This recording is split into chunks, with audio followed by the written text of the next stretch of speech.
তীব্র তাপদাহে যশোরে হাসপাতালে শিশু রোগীর সংখ্যা বেড়েছে। হাসপাতালের সংক্রমণ ওয়ার্ডে শয্যার চেয়ে রোগীর সংখ্যা বেশি। এই অবস্থায় চিকিৎসা পেতে বেগ পেতে হচ্ছে চিকিৎসক ও সেবিকাদের। শুক্রবার যশোরের তাপমাত্রা ছিল 40.6 ডিগ্রি সেলসিয়াস। গতকাল বৃহস্পতিবার ছিল 37 ডিগ্রি সেলসিয়াস।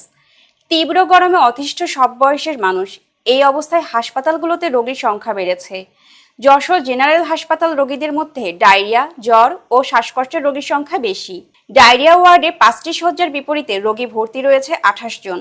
শয্যা সংকটের শিশু রোগীর নিয়ে ভোগান্তি পোহাচ্ছে স্বজনরা। তাপ প্রবাহ থেকে সুস্থ থাকতে সাবধানতা অবলম্বনের পরামর্শ দিয়েছেন বিশেষজ্ঞ চিকিৎসকরা। এবারও কিন্তু ঈদ পরবর্তী তীব্রতা বাড়ছে আর কি, তাপদাহের পরিমাণ খুবই বেড়ে গেছে। কিন্তু সেই হিসাবে যে আমাদের হসপিটালে রোগীর যে লোড ওইভাবে বাড়ে নাই। তবে একটা বিষয় দেখা যাচ্ছে যে বিগত কয়েকটা দিন যে সংক্রামক ওয়ার্ডে একটু রোগীর পরিমাণ বেশি, কারণ এইটা যেহেতু পানির স্তর নিচে নেমে যায়, যার ফলে কিন্তু একটু সংক্রমণের সংখ্যা বেড়ে যায়, ডায়রিয়া রোগীর সংখ্যা একটু বাড়ছে।